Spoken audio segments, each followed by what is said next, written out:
Според мен, бюлетината, която ни беше предложена за гласуване, е неправилна и незаконосъобразна. Преди да започнем гласуването за избор на председател на Общинския съвет, бяха направени 2 предложения, а не 17. И по правило, може би за това има 2 недействителни бюлетини и хората са сгрешили, по правило трябва да бъдат включени в бюлетината предложените кандидатури и утвърдени вече от Общинския съвет.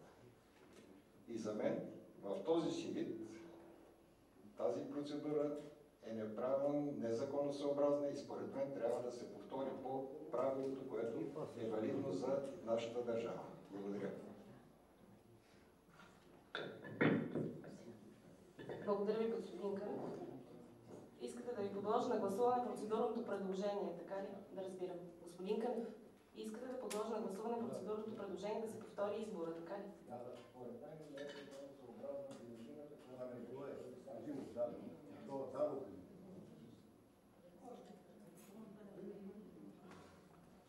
Така. Да, ще го подложа на гласуване.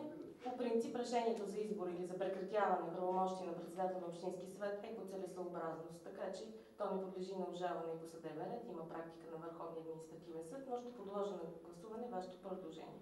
Говоря предложение за избор. И за тази случай ще го подложа на гласуване. Който е за да бъде повторено тайното гласуване за избор на председател на Общински съвет Оряхово, моля да гласува. 4 за, против.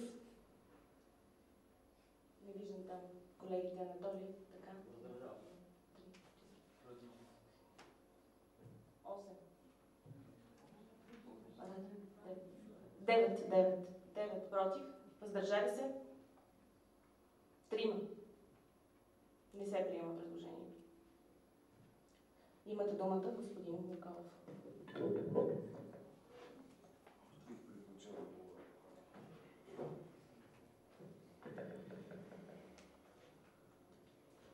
Уважаеми колеги и уважаеми присъстващи, много се развълнувам и задачата е много трудна и тежка.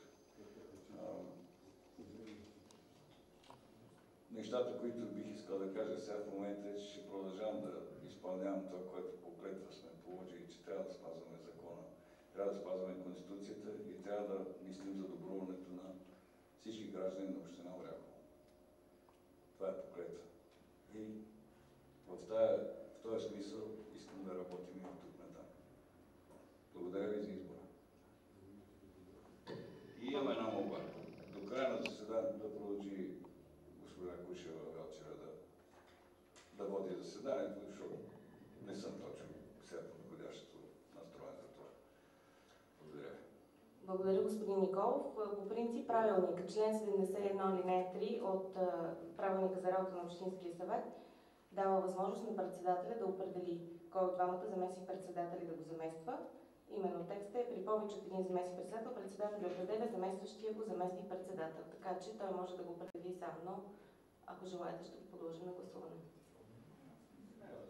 Благодаря. Преминаваме към точка 3 от дневния ред.